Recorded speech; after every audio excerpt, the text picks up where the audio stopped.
নমস্কাৰ বন্ধু বান্ধৱীসকল, মই ধনজিত কলিতা পোনপ্ৰথমে আপোনালোক সকলোকে বহুত স্বাগতম জনাইছোঁ আৰু বন্ধুসকল লৈ আহিছোঁ আপোনালোকৰ মাজলৈ যথেষ্ট গুৰুত্বপূৰ্ণ এটা ক্লাছ। আৰু এই ক্লাছৰ জৰিয়তে আজি আমি আলোচনা কৰিবলৈ গৈ আছোঁ কম্পাউণ্ড ইণ্টাৰেষ্টৰ ওপৰত, অৰ্থাৎ চক্ৰবৃদ্ধি সুতৰ ওপৰত আজি আমি এই ক্লাছটো কৰিবলৈ গৈ আছোঁ। আজি আমি এই ক্লাছটোত ফুল কনচেপ্ট আলোচনা কৰিম, লগতে কম্পাউণ্ড ইণ্টাৰেষ্টৰ আমি প্ৰায়খিনি কুৱেশ্যনে আজি আমি এই ভিডিঅ'টোত আলোচনা কৰিবলৈ যত্ন কৰিম। মই আশা কৰিছোঁ আপোনালোকে সকলোৱে ভিডিঅ'টো চাই ভাল পাব। বন্ধুসকল, যিহেতু মই যোৱাকালি আপোনালোকলৈ মোৰ টেলিগ্ৰাম চেনেলে হওক নাইবা ইউটিউব চেনেলৰ কমিউনিটি টেবতে হওক জনাইছিলোঁ যে আপোনালোকৰ কোন বিষয়ত ডাউট আছে সেইখিনি কথা আপোনালোকে জনাব, আৰু মই আজিৰে পৰা অহা শনিবাৰলৈকে নিশা 9 বজাত প্ৰতিদিনে একোটাকে ডাউট ক্লিয়াৰ ছিজন আপোনালোকলৈ আগবঢ়াম। আৰু সেই মৰ্মে বহুকেইজনে যিহেতু তাত জনাইছিলে কম্পাউণ্ড ইণ্টাৰেষ্টৰ ওপৰত আপোনালোকে এটা ভিডিঅ' বিচাৰে, সেয়েহে আজি আপোনালোকৰ মাজলৈ কম্পাউণ্ড ইণ্টাৰেষ্টৰ এই ভিডিঅ'টো লৈ আহিছোঁ। আমি প্ৰথমে কম্পাউণ্ড ইণ্টাৰেষ্টৰ ফুল কনচেপ্ট আলোচনা কৰিম যে চক্ৰবৃদ্ধি সুত কি হয়,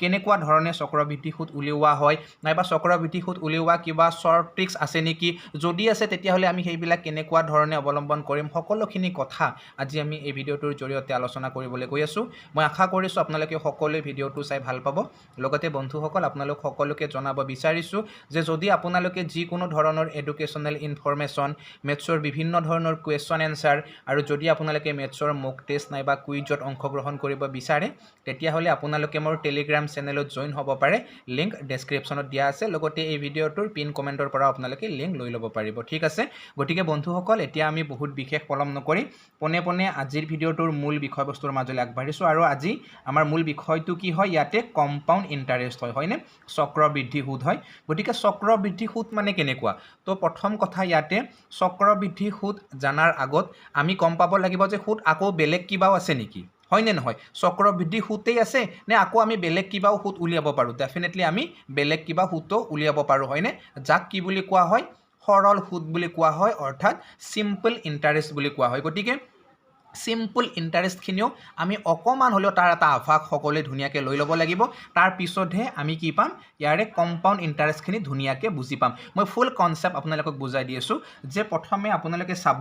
যে ইয়াতে আমাৰ কোন আছে, হৰকান্ত খুৰা আছে, হয়নে? তো এই হৰকান্ত খুৰাই কি কৰিছে, এইবাৰ পইচাৰ কিছু বিজনেছ কৰিছে। ঠিক আছে, এইজন মই হৰকান্ত খুৰাক ইয়াতে অংকন কৰিছোঁ, আৰু এই হৰকান্ত খুৰাই কি কৰিছে, এইবাৰ ইয়াতে বোলো পইচাৰ বিজনেছ কৰিছে। হৰকান্ত খুৰাৰ লগত বহুত পইচা আছে, গতিকে হৰকান্ত খুৰাই ভাবিলে যে মই এইবাৰ কি কৰোঁ, বোলে পইচাৰে বিজনেছ কৰোঁ অকণমান, হয়নে নহয়? তো প্ৰথম অৱস্থাত হৰকান্ত খুৰাই নিজৰ যিটো ট্ৰেজেৰী অৰ্থাৎ নিজৰ যিটো বেগ তাত ধুনীয়াকৈ চালে, তেওঁ দেখিলে যে ইয়াত 10,000 টকা আছে। ঠিক আছে, হৰকান্ত খুৰাৰ বেগত কিমান পইচা আছে, 10,000 টকা আছে। আৰু হৰকান্ত খুৰাই এইবাৰ ভাবিলে যে এই যি 10,000 টকাটো মোৰ লগত আছে, এইটো মই এইবাৰ কি কৰিম, সুতত লগাই দিম। ঠিক আছে, এইটো মই কি কৰি দিম, এইবাৰ সুতত লগাই দিম। আৰু সুতত লগাই দিয়াৰ পিছত নিশ্চয়কৈ মানুহবিলাকে কি কৰিব, মোক সুত দিব, আৰু সেয়েৰে মই ধুনীয়াকৈ চলি থাকিব পাৰিম। তেনেকৈ কোনে ভাবিলে, হৰকান্ত খুৰাই ভাবিলে। ভাবি কিনে কি কৰিলে, যে হৰকান্ত খুৰাই ইয়াতে এটা তেওঁ নিৰ্দিষ্টকৈ কি কৰিলে, ৰেট এটা লগাই দিলে যে মোক এনেকুৱা ধৰণৰ ৰেট এটা আপোনালোকে দিব লাগিব, যিটো দিলেহে মই আপোনালোকক পইচাখিনি সুতত দিম। ঠিক আছে, তো হৰকান্ত খুৰাই ইয়াতে কি কৰিলে, 10% এটা ৰেট লগাই দিলে, আৰু 10% পাৰ ইয়াৰ হিচাপত। ঠিক আছে, প্ৰতি বছৰ 10% সুতৰ হাৰত এটা ইয়াতে কি কৰিলে, হৰকান্ত খুৰাই হাৰ লগাই দিলে। আৰু কি কৰিলে, হৰকান্ত খুৰাই ভাবিলে যে এই পইচাটো মই কিমান দিনৰ বাবে দিম, 5 বছৰৰ বাবে দিম। ঠিক আছে, এই পইচাটো মই কিমান বছৰৰ বাবে দিম, 5 বছৰৰ বাবে দিম, অৰ্থাৎ ইয়াতে 5টো কি হ'ব, টাইম হ'ব। ঠিক আছে, তো তাৰপিছত হৰকান্ত খুৰাৰ পৰা ধুনীয়াকৈ পইচাটো কোনোবা এজন মানুহে গৈ লৈ আহিল। লৈ অহাৰ পিছত কি কৰিলে, তেওঁ যেতিয়া হৰকান্ত খুৰাক 5 বছৰ পিছত মানে ঘূৰাই দিব, তেতিয়া কি কৰিব, যিটো লৈছিলে 10,000 টকা, সেই 10,000 টকাটোতো হৰকান্ত খুৰাক দিব লাগিব, হয়নে নহয়? তাৰপিছত এই 10,000 টকাটোৰ আকৌ 5 বছৰৰ 10% সৰল সুত দিব লাগিব, মানে সুত দিব লাগিব। ঠিক আছে, তো ইয়াতে 10,000 টকাৰ যদি আমি ধুনীয়াকৈ উলিয়াই লওঁ, তেতিয়াহ'লে কি হ'ব, সৰল সুত উলিওৱা এটা আমাৰ সূত্ৰ আছিলে। কি সূত্ৰ আছিলে, যে সৰল সুত ইকুৱেল আছিলে আমাৰ মূলধনৰ কি আছিলে, RT% আছিলে। ঠিক আছে, মূলধনৰ কিমান, RT%। তো ইয়াতে মূলধন কিমান আছিল, হৰকান্ত খুৰাৰ ইয়াতে মূলধন আছিল কিমান, বোলে 10,000 টকা। আৰু RT% মানে কি, R আৰু T আমি পূৰণ কৰিব লাগে, 10 5 গুণ কিমান হ'ব, বোলে 50%। তো ইয়াতে ধুনীয়াকৈ আমি এতিয়া গম পাই যাম 10,000ৰ 50% আমি কেনেকৈ উলিয়াম। আমি যদি ধুনীয়াকৈ এইখিনি কৰি লওঁ, তো ইয়াতে আপোনালোকে ধুনীয়াকৈ চাব, তলত আহিব 100, ওপৰত থাকিব কি 50, হয়নে? তো ইয়াৰে শূন্য আমি দুটা ধুনীয়াকৈ কাটিলোঁ। তো 1 5 গুণ কিমান, বোলে 5 তাৰপিছত ইয়াতে দুটা শূন্য ইয়াতে এটা শূন্য অৰ্থাৎ তিনিটা শূন্য আমি ধুনীয়াকৈ লগাই দিব পাৰোঁ তো 5,000 টকা কি পালে হৰকান্ত খুৰাই সুদ পালে ঠিক আছে 10,000 টকাত 5,000 টকা হৰকান্ত খুৰাই সুদ পালে আৰু 10,000 টকাহে লৈছিলে সুতলৈ হয়নে মানুহজনে গতিকে সুতে মূলে 5 বছৰৰ পিছত হৰকান্ত খুৰাক ইয়াতে কিমান পইচা দিলে 10,000 আৰু 5,000 টোটেল 15,000 টকা হৰকান্ত খুৰাক ইয়াতে পইচা দি দিলে তো এই যিটো কনসেপ্ট এই কনসেপ্টটো কি হয় সৰল সুতৰ কনসেপ্ট হয় মানে ইয়াতে কি হৈছে জেনেৰেল হিচাপে সুদটো মানে কি কৰিছে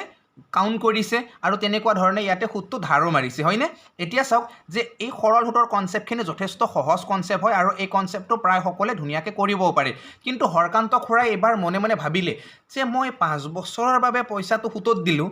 কিন্তু কি কৰিলে মোক 5 বছৰ পিছত মাত্ৰ 5,000 টকাহে পালোঁ কিন্তু যদি মই এই 5 বছৰৰ যিটো সুদ আছিলে সেইটো যদি মই বছৰে বছৰে তুলি লওঁ আকৌ সেই সুদখিনিও যদি সুতলৈ দিওঁ তেতিয়াহ'লে তো মই উপাত্তে এটা মানে পইচা পাই যাম মানে কথাটো কেনেকুৱা জানেনে একদম ধুনীয়াকৈ বুজিব যে হৰকান্ত খুৰাই ঘৰত মনে মনে ভাবিলে ঠিক আছে হৰকান্ত খুৰাই ঘৰত মনে মনে ভাবিলে যে এই 10,000 টকাটো সুতলৈকে দিছিল আৰু হৰকান্ত খুৰাক কেতিয়া ধাৰ মাৰিছে 5 বছৰ পিছত একেলগে সুতে মূলে 15,000 টকা ধাৰ মাৰিছে হয়নে এতিয়া হৰকান্ত খুৰাই ভাবিলে যে এনেকুৱা নকৰি যদি এই 10,000 টকাৰ যিটো সুদ 10,000 টকাৰ সুদটো যদি মই অহা বছৰে খোজোঁ এক বছৰ পিছতে যদি খোজোঁ তেতিয়াহ'লে কিমান হ'ব 10,000 টকাৰ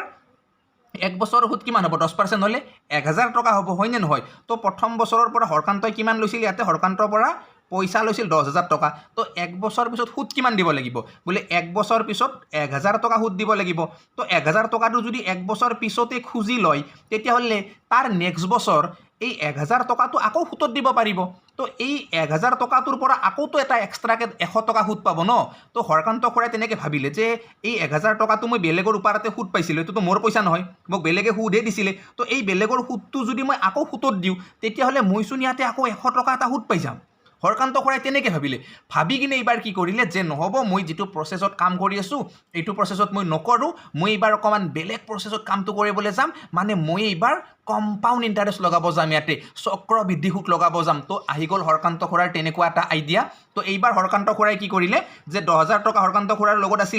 আছিলে নে নাই ডেফিনেটলি আছিলে ন তো হৰকান্ত খুৰাৰ লগত থকা এই যিটো 10,000 টকা এইবাৰ হৰকান্ত খুৰাই কিন্তু ইয়াতে বেলেগ প্ৰচেছ কৰিলে যে এইবাৰ মোৰ পৰা যোনি টকা সুতত ল'ব আহিবি মোক কিন্তু এইবাৰ চক্ৰবৃদ্ধি সুদ দিব লাগিব মই আগৰ নিচিনা জেনেৰেল সুতত এইবাৰ পইচা সুতলৈ নিদিওঁ তো কোনে ক'লে এনেকৈ হৰকান্ত খুৰাই ক'লে তো তাৰপিছত হৰকান্ত খুৰাই ক'লে যে মোৰ আগৰ যিটো ৰেট আছিলে সেই ৰেটটো কিন্তু সেইটোৱে থাকিব মানে 10% আগতে কৈছিলোঁ চ' 10%ই হ'ব কিন্তু এইবাৰ মোক 5 বছৰ পিছত দিলে নহ'ব 5 বছৰ পিছত দিয়া 4 বছৰ পিছত দিয়া দিব পাৰা কিন্তু মই বছৰ হিচাপে কিন্তু তোহাৰ সুদটো মূলক লগি টানি থাকিম মানে তোহাৰ যিটো সুদ হ'ব সেই সুদটো কিন্তু বছৰে বছৰে মই মূলধনৰ লগত যোগ কৰি থাকিম আৰু তেনেকুৱাকৈ কিন্তু এটা এক্সট্ৰা সুদ আহিব তো তেতিয়া এজন মানুহ আহিল আমাৰ নগেন খুৰা আহি গ'ল ইবাগে ঠিক আছে আমাৰ নগেন খুৰা ইবাগে ধুনীয়াকৈ আহি গ'ল নগেন খুৰা আহি কিনে নগেন খুৰাক পইচা লগা হৈছে তো আহি কিনে হৰকান্ত খুৰাক ক'লে যে হৰকান্ত মোক অলপ পইচা লাগিছিলে হৰকান্ত খুৰাই তেতিয়া ধুনীয়াকৈ ক'লে যে হয় পইচাটো ল'ব পাৰিবা কিন্তু কি কৰিব লাগিব মোক কিন্তু এইবাৰ চক্ৰবৃদ্ধি সুদ দিব লাগিব তো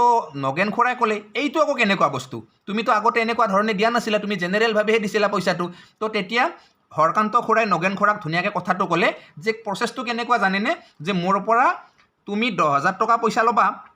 মোৰ পৰা কিমান পইচা ল'বা 10,000 টকা ল'বা গতিকে এই 10,000 টকাটো ধৰি লৈছোঁ যে তুমি 3 বছৰৰ কাৰণে ল'বা ঠিক আছে ধৰি লৈছোঁ যে তুমি 3 বছৰৰ বাবে মোৰ পৰা 10,000 টকাটো সুতক লাগি ল'বা মইতো তোমাক ৰেট ধৰি দিছোঁ ইয়াতে বোলে কিমান বোলে 10% হয়নে নহয় তেতিয়া নগেন খুৰাই কৈছে হয় এইখিনি বস্তু মই বুজি পাইছোঁ কিন্তু চক্ৰবৃদ্ধি সুদ মানে কেনেকুৱা মোক সেইটো বুজাই দিয়া তো তেতিয়া হৰকান্ত খুৰাই কৈছে একদম ধুনীয়াকৈ শুনি লোৱা মই বুজাই দি আছোঁ যে তুমি মোৰ পৰা প্ৰথমতে কি কৰিছা তুমি মোৰ পৰা প্ৰথমতে ইয়াতে 10,000 টকা পইচা লৈছা তো এই 10,000 টকা পইচাটোৰ তুমি মোক কি দিব লাগিব প্ৰথম বছৰত 10% সুদ দিব লাগিব 10% মানে কি হয় 100/10 হয় তো ইয়াতে ধুনীয়াকৈ যদি আমি শূন্যবিলাক কাটি দিওঁ তেতিয়াহ'লে কিমান পালোঁ আমি 1,000 টকা পালোঁ ঠিক আছে তেতিয়া নগেন খুৰাই ক'লে বোলে হয় এইখিনি বস্তু বুজি পাইছোঁ তো এতিয়া হৰকান্ত খুৰাই ক'লে যে এইটো এক বছৰত তোমাৰ সুদ আছিল তো তাৰে পিছৰ বছৰ তুমি কি কৰিব লাগিব জানানে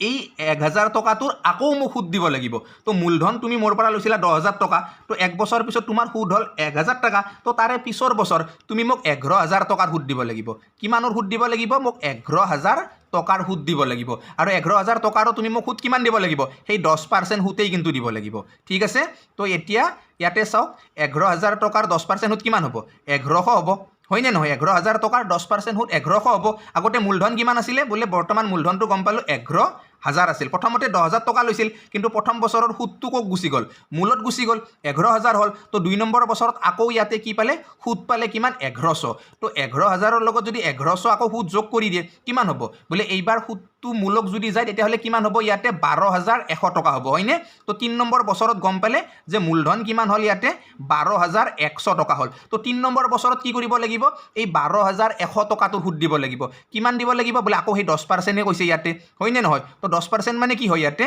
আমি যদি ধুনীয়াকৈ চাওঁ তেতিয়াহ'লে কিমান হ'ব ইয়াতে 1210 টকা হ'ব ঠিক আছে তো ইয়াতে কিমান আছিল বোলে 12,000 গম পালোঁ আমি 12,100 টকা মূলধন আছিল হয়নে তাৰপিছত সুদ কিমান আহিল ইয়াতে বোলে 1210 টকা আহিল তো টোটেল এইবাৰ গম পালোঁ কিমান হ'ল শেষত গম পাই কিনে যে ইয়াতে গম পালোঁ আমি শেষত 0,1,3,3,1 13,310 টকা ইয়াতে কি হৈ গ'ল সুতেই মূলে হৈ গ'ল তো এতিয়া পইচা লৈছিল কিমান বোলে 10,000 টকা হয় না নগেন খুৰাই পইচাটো নিব আহিছিল কিমান 10,000 টকা তো হৰকান্ত খুৰাই নগেন খুৰাক পুৰা বুজাই দিলে একদম ধুনীয়াকৈ যে তুমি 3 বছৰ পিছত মোক সুদ কিমান সুতেই মূলে কিমান দিব লাগিব টোটেল 13,110 টকা দিব লাগিব কিন্তু জেনেৰেল হিচাপে যদি মানে নগেন খুৰাই পইচাটো ল'লেহেঁতেন প্ৰথম অৱস্থাত তেতিয়া কি আছিলে বোলে 1 বছৰত যদি 1,000 টকা হয় 3 বছৰত 3,000 টকা সুদ হ'ব কিন্তু সেইটো জেনেৰেল সুদ আছিল কিন্তু যেতিয়া এইবাৰ কি কৰিলে হৰকান্ত খুৰাই ইয়াতে চক্ৰবৃদ্ধিটো লগাই দিলে এই চক্ৰবৃদ্ধি লগাই দিয়াৰ বিনিময়ত কি হ'ল 3,000ৰ ঠাইত এইবাৰ 3,310 টকা হ'ল মানে 310 টকা মানে হৰকান্ত খুৰক এক্সট্ৰাকৈ দিব লাগিব তো সেই 310 টকাটো যে বেছিকৈ আহিল এই 310 টকাতে কি হ'ব ইয়াতে মানে চক্ৰবৃদ্ধি সুদ মানে বেছিকৈ আহিল মানে আগতকৈ জেনেৰেল হিচাপত কি আহিল চক্ৰবৃদ্ধি সুদত সেই 310 টকাটো বেছিকৈ পালে ঠিক আছে বস্তুটো বুজি পাইছে যে যদি নগেন খুৰাই হৰকান্ত খুৰাৰ পৰা ইয়াতে 10,000 টকাটো 3 বছৰৰ বাবে ললাক হৈ তেতিয়াহ'লে সাধাৰণ সুদত ল'লে 3,000 টকা সুদ দিব লাগিলে এইটো সাধাৰণ সুদত 3,000 টকা সুদ দিব লাগিল হয় 3 বছৰত আৰু যেহেতু 3 বছৰত চক্ৰবৃদ্ধি সুদত ল'ব আহিছে এতিয়া নগেন খুৰাই পইচা কিমান দিব লাগিব ইয়াতে 3,310 টকা হৰকান্ত খুৰাক ইয়াতে সুদ দিব লাগিব তো এইটো আছিলে প্ৰথমতে SI চিম্পল ইণ্টাৰেষ্ট আৰু পিছৰটো কি হৈছে কম্পাউণ্ড ইণ্টাৰেষ্ট একদমেই ক্লিয়াৰ আপোনালোকৰ কাৰো ইয়াতে খকজা লগা নাই হয়নে তো এতিয়া হৰকান্ত খুৰাই নগেন খুৰাক ক'লে যে বুজি পাইছানে দোস্ত ধুনীয়াকৈ কৈ দিলে তো তাৰপিছত নগেন খুৰাই কৈছে বুজি পাইছোঁ দিয়া উপায়টো নাই ইয়াৰ বিপদত পৰছোঁ যেতিয়া চক্ৰবৃদ্ধি নহয় তাতকৈ আকৌ বেলেগ কিবা হ'লেও সুতলৈকে পইচাটো ল'বই লাগিব হয়নে নহয় তাৰপিছত ইয়াতে নগেন খুৰাই ধুনীয়াকৈ হৰকান্ত খুৰাৰ পৰা পইচাটো লৈ গ'ল ঠিক আছে তো চক্ৰবৃদ্ধি সুতৰ যিটো কনচেপ্ট সেই কনচেপ্টটো ইয়াতে আমি প্ৰায় ধুনীয়াকৈ সকলোৱে বুজি পাইছোঁ চক্ৰবৃদ্ধি সুদ হ'ব লাগিলে কি হ'ব লাগে ইয়াতে মানে যিটো সুদ পায় সেই সুতৰ পৰা আকৌ সুদ ওলায় তো তাকে সুতৰ পৰা সুদ উলিওৱা সেই কনচেপ্টটোকে কি বুলি কোৱা হয় ইয়াতে চক্ৰবৃদ্ধি সুদ বুলি কোৱা হয় ক্লিয়াৰ একদম সকলোৰে ধুনীয়াকৈ ক্লিয়াৰ হৈছে ন তো এতিয়া আপোনালোকে ধুনীয়াকৈ চাব যে চক্ৰবৃদ্ধি সুদ উলিওৱা বহুতকেইটা প্ৰচেছ আছে আৰু মই বহুতকেইটা প্ৰচেছে ইউটিউবৰ মাধ্যমত আপোনালোকলৈ আগবঢ়াইছোঁ মই প্ৰায় 2 বছৰ আগত আস্তানি কেনেকৈ উলিয়াব লাগে সেইটোও দেখাইছিলোঁ কোনো ধৰণৰ সূত্ৰ তাত ব্যৱহাৰ হোৱা নাছিলে তাৰপিছত কিছুদিন আগত মানে বিশেষকৈ 2-3 মাহমান আগত যেতিয়া অসম আৰক্ষীৰ বিশেষকৈ উপপৰিদৰ্শক পদৰ পৰীক্ষা আহিছিলে তেতিয়াও তাত মই ইয়াৰ ওপৰত ধুনীয়া এটা ক্লাছ কৰিছিলোঁ আৰু তাতো ধুনীয়াকৈ মই বুজাইছিলোঁ বিভিন্ন ধৰণৰ সূত্ৰ প্ৰয়োগ কৰি তো আজি আমি পুনৰ ধুনীয়াকৈ আলোচনা কৰিম যে কেনেধৰণে আপোনালোকে ইয়াতে চক্ৰবৃদ্ধি সুদ উলিয়াব এতিয়া চাওক যিটো চক্ৰবৃদ্ধি সুদ উলিওৱা প্ৰচেছ আছে আৰু সেইটো যদি আপোনালোকে ফৰ্মেলি যায় মানে যিটো মানে আপোনালোকে ট্ৰেডিশ্যনেল মেথডৰ মতে যদি কৰিব যায় তেতিয়াহ'লে ইয়াতে যিটো কম্পাউণ্ড ইণ্টাৰেষ্টৰ সূত্ৰ ঠিক আছে কম্পাউণ্ড ইণ্টাৰেষ্টৰ সূত্ৰটো কি আছিলে যে ইয়াতে প্ৰথমতে আপোনালোকে এমাউণ্ট মানে সমৃদ্ধিমূল সেইটো ধুনীয়াকৈ চাব লাগে ইয়াতে তো সমৃদ্ধিমূল ইকুৱেল কি আছিলে যে মূলধন P তাৰপিছত আছিলে 1 + R/100 হয়নে তাৰপিছত আমাৰ কি আছিলে হোল ইনটু T হয়নে তো এই সূত্ৰমতে যদি আমি কৰিব যাওঁ এনেকৈ যদি আমি CI উলিয়াব যাওঁ তেতিয়াহ'লে আমি CIটো কৰিলেই হৈ গ'ল পৰীক্ষাত আৰু বেলেগ নকৰিলেও হ'ব কাৰণ সেইটোৱেতো টাইমটো লৈ যাব ন গতিকে ইমানখিনি টাইম আমি পৰীক্ষাতটো দিব নোৱাৰোঁ হয়নে নহয় আৰু এই প্ৰচেছমতে কৰিলে বহুত দীঘলীয়া হ'ব আৰু মই আপোনালোকক প্ৰথমতে এটা কথা কৈছিলোঁ যে পাৰ্চেণ্টেজ ৰিলেটেড যিকোনো ধৰণৰ প্ৰশ্ন আপোনালোকে এনেকুৱা নেক্সট লেভেলত কৰিব পাৰিব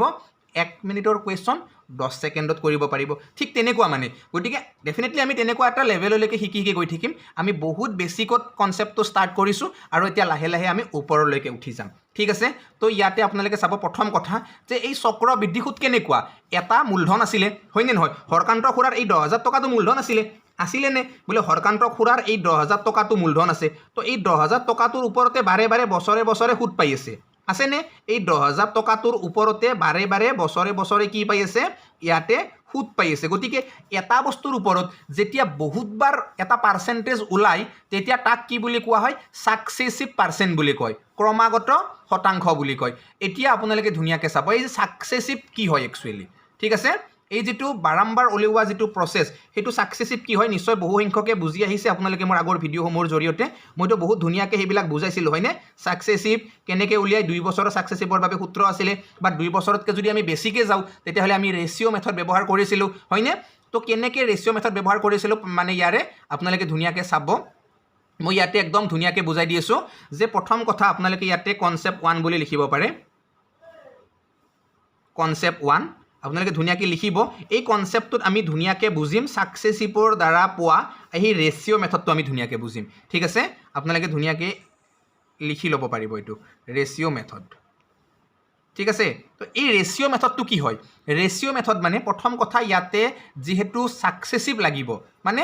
কম্পাউণ্ড ইন্টাৰেষ্টত সাকসেসিভ লাগিব আমি হেতু সকলোৱে জানো গতিকে ইয়াতে সাকসেসিভ লাগাৰ লগে লগে সাকসেসিভ মতে আমি ধুনীয়াকৈ কৰিব যাম তো ইয়াতে কি কৈছে সুদটো কিমান বুলি কৈছে 10% বুলি কৈছে ঠিক আছে সুতৰ যেটো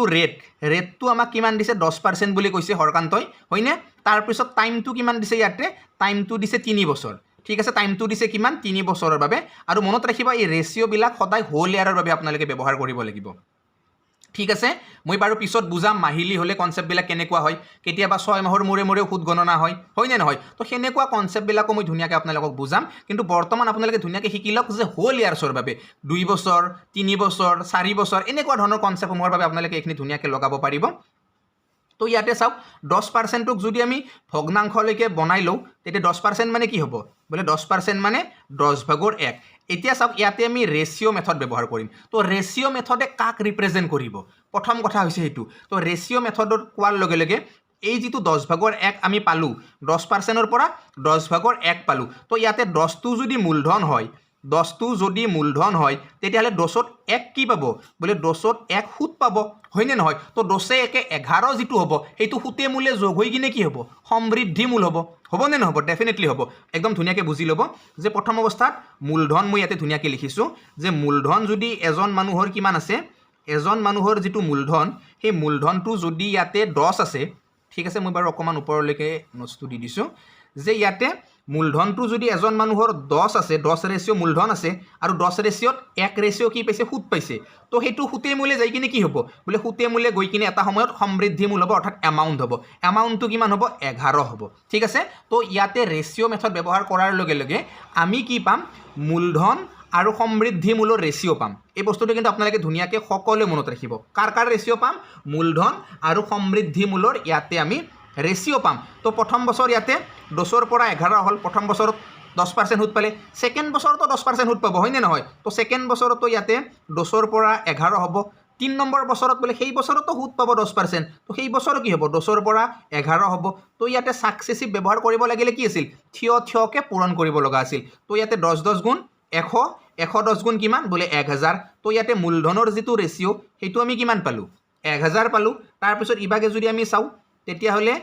11 গুণ 121 121 11 গুণ কিমান হ'ব ইয়াতে ধুনীয়াকৈ আমি কৰি ললো বাৰু 121 11 গুণ আমি কিমান পাম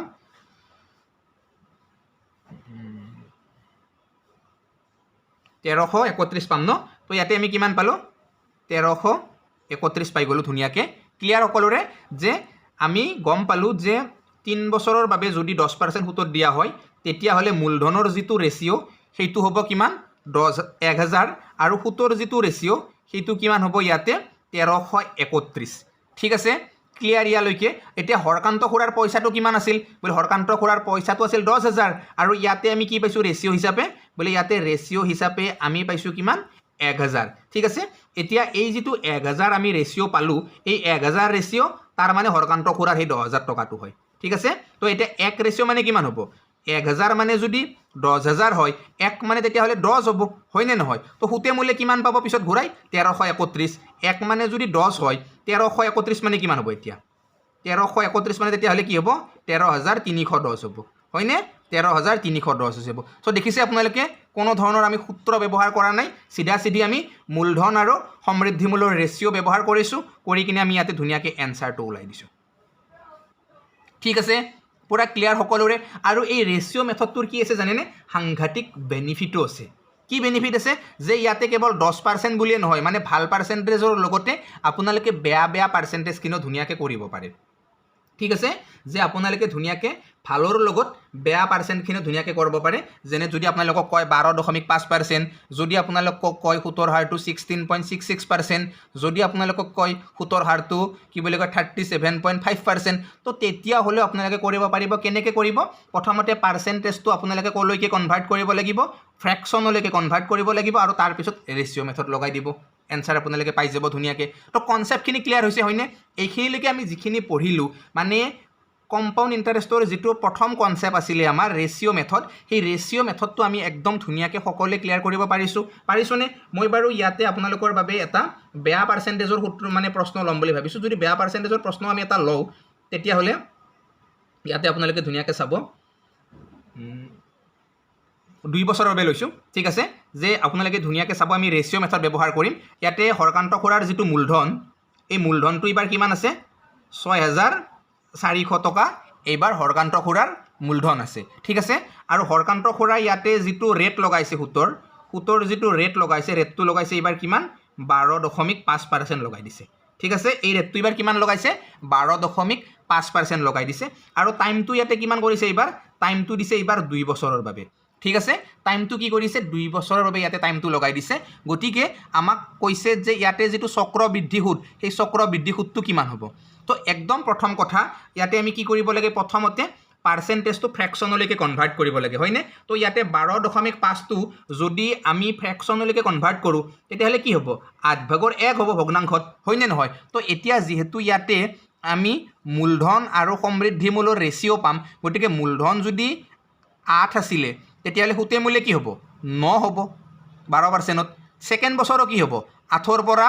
9 হ'ব গৈ কিনে। ঠিক আছে, তো এতিয়া 2 বছৰৰ পিছত মূলধনৰ ৰেচিঅ' কিমান হ'ব, বোলে 8 গুণ কিমান, 64। তাৰপিছত 9 গুণ কিমান, বোলে 81। এতিয়া এই 64টো কি আছিলে, 64টো আছিলে মূলধন, হয়নে নহয়? এতিয়া মূলধন কিন্তু আমাক কুৱেশ্যনত দিয়া আছে কিমান, বোলে 6,400। তো এই যিটো 64 ৰেচিঅ', এই যিটো 64 ৰেচিঅ' আমি মূলধন পালোঁ, সেই 64 ৰেচিঅ' মানে কি হ'ব, 6,400 হ'ব। এতিয়া 1 ৰেচিঅ' মানে কিমান হ'ব, এতিয়া 64 মানে যদি 6,400 হয়, 1 ৰেচিঅ' মানে 100 হ'ব। আৰু 1 ৰেচিঅ' মানে যদি 100 হয়, তেতিয়াহ'লে সুতে মূল সমৃদ্ধিমূল আমি কিমান পালোঁ, 81 পালোঁ। তো 81 ৰেচিঅ' মানে তেতিয়াহ'লে কি হ'ব, ইয়াতে বোলে 81 ৰেচিঅ' মানে তেতিয়াহ'লে 8,100 হ'ব। দেখিছে আপোনালোকে? তো ইয়াতে 6,400 আছিল মূলধন, সুতে মূলে কিমান হ'ল, 8,100। গতিকে এই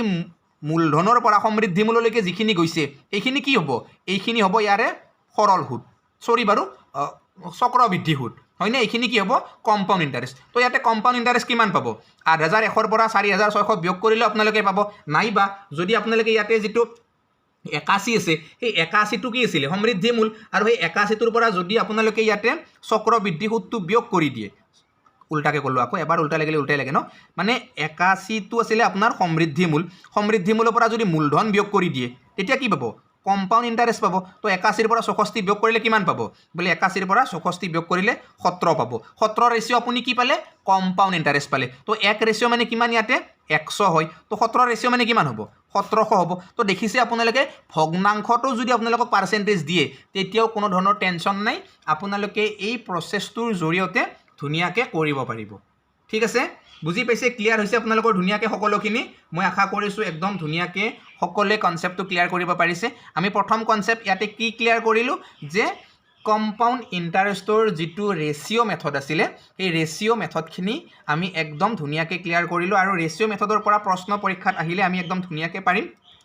সেয়া লাগিলে 3 বছৰৰ হওক, সেয়া লাগিলে 2 বছৰৰ হওক, সেয়া লাগিলে 4 বছৰৰ হওক, সকলোখিনি কনচেপ্টে আমি ধুনীয়াকৈ এতিয়া কৰিব পাৰিম। এতিয়া আপোনালোকে চাব, মই এবাৰ কনচেপ্টটোৰ মাজলৈ আগবাঢ়িছোঁ। কনচেপ্টটো একচুৱেলি আপোনালোকে এখন টেবুল মুখস্থ কৰিব লাগিব, যিখন টেবুল কি হয় জানেনে, মাত্ৰ আপুনি 2 বছৰৰ বাবেহে ব্যৱহাৰ কৰিব পাৰিব।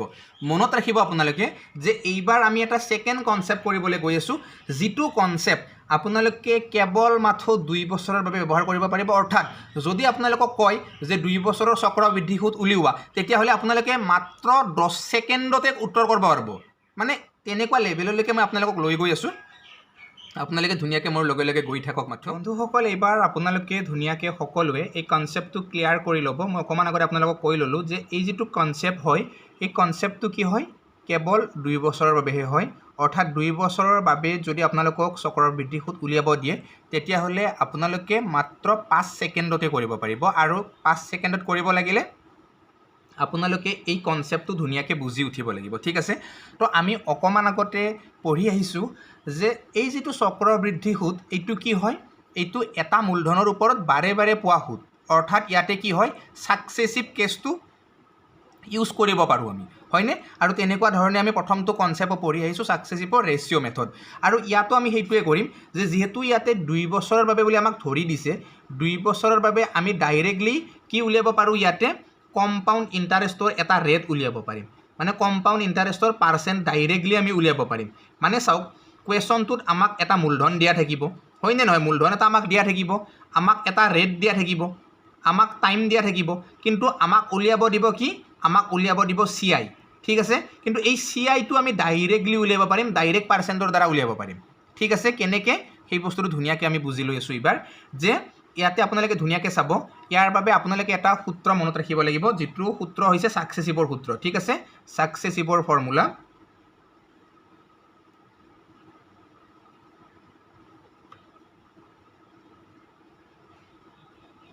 সাকসেসিভ ফৰ্মুলা বুলি আমি এইটো ক'ব পাৰোঁ যে এই যিটো সাকসেসিভ ফৰ্মুলা, এই সাকসেসিভ ফৰ্মুলাটো কি হয় আপোনালোকে ধুনীয়াকৈ চাব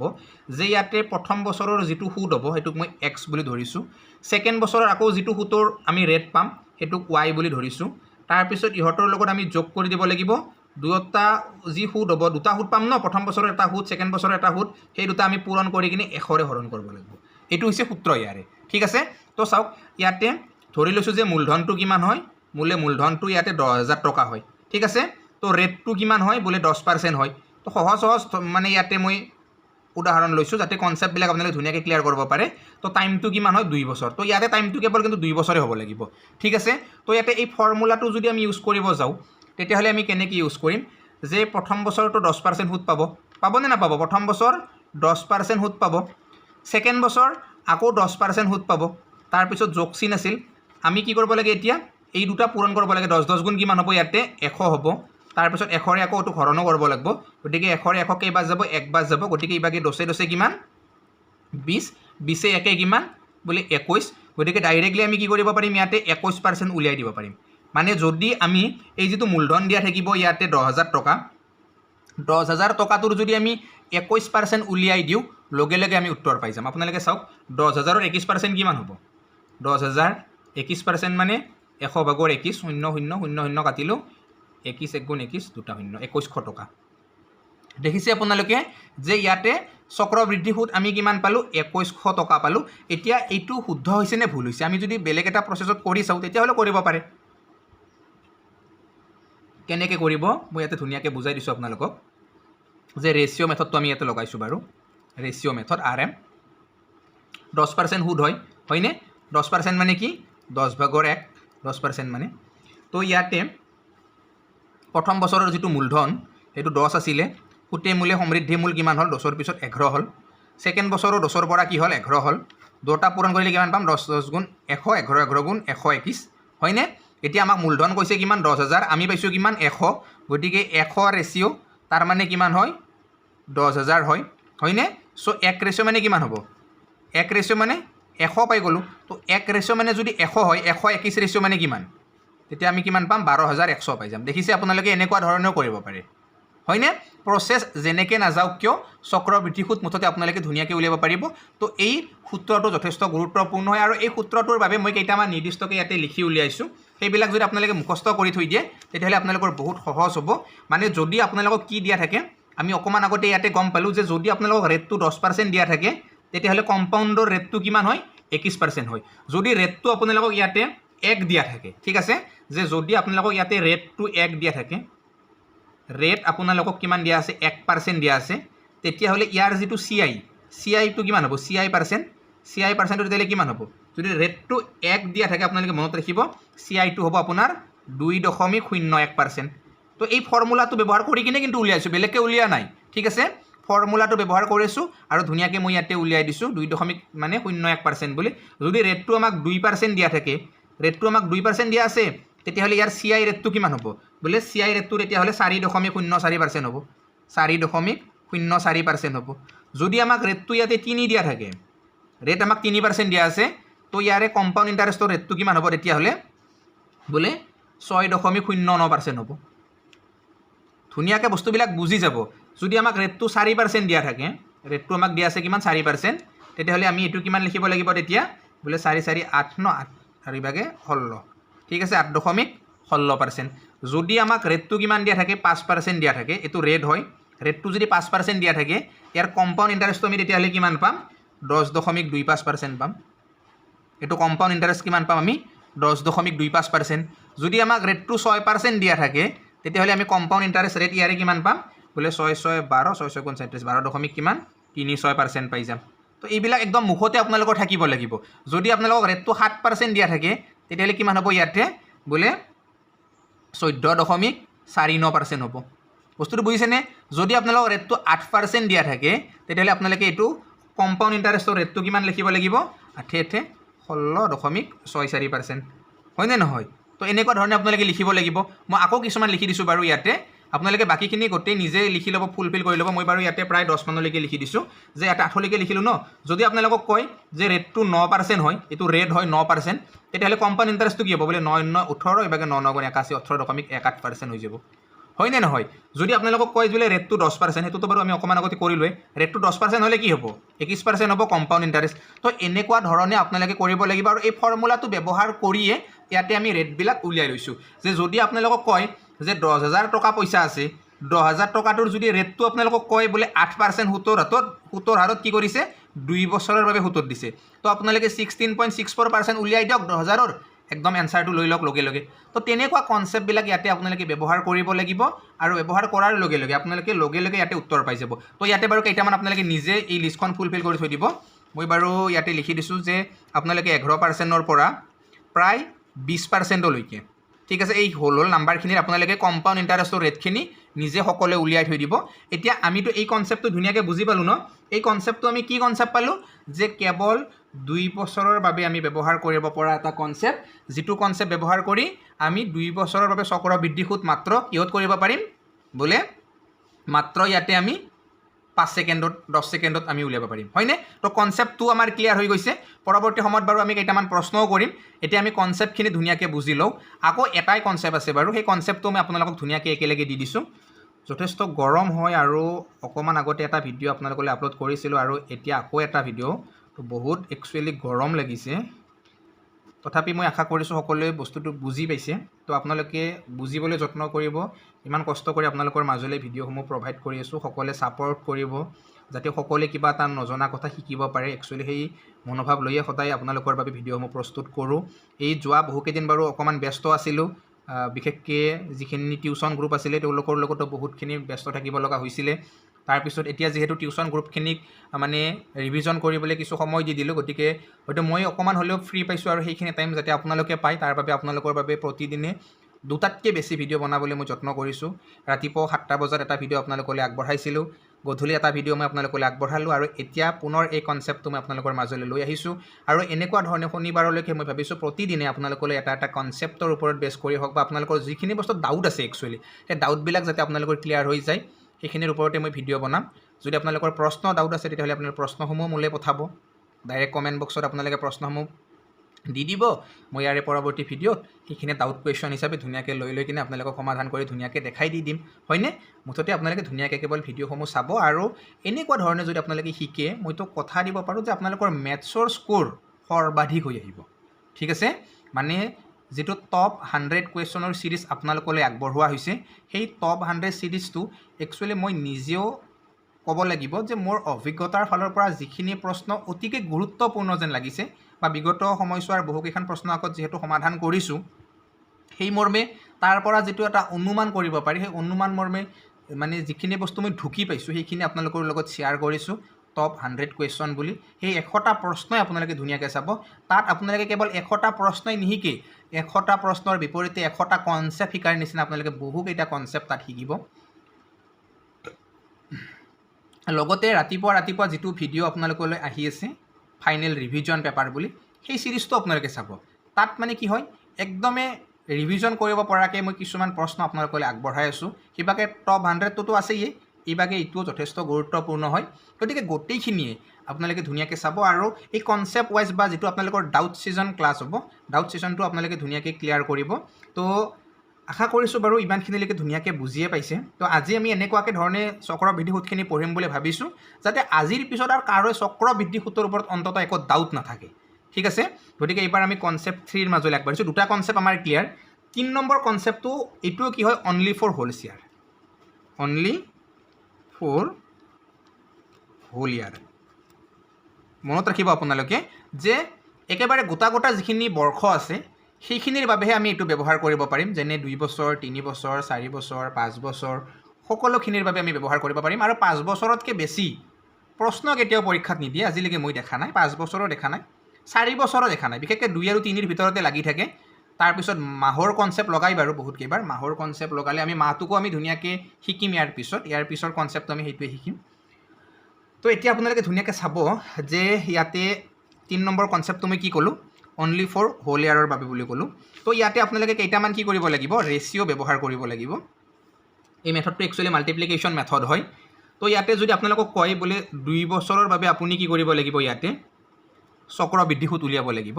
তো 2 বছৰৰ বাবে হোৱাৰ লগে লগে আপুনি ইয়াতে ব্যৱহাৰ কৰিব লাগিব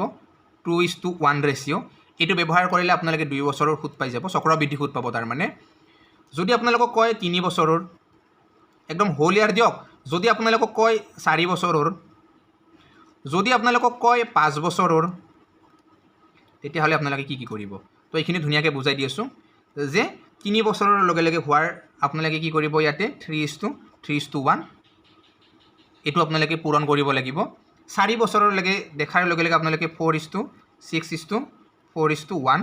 এইটো ৰেচিঅ' ব্যৱহাৰ কৰিব লাগিব আৰু 5 বছৰৰ বাবে দেখাৰ লগে লগে আপোনালোকে 5:10:10:5:1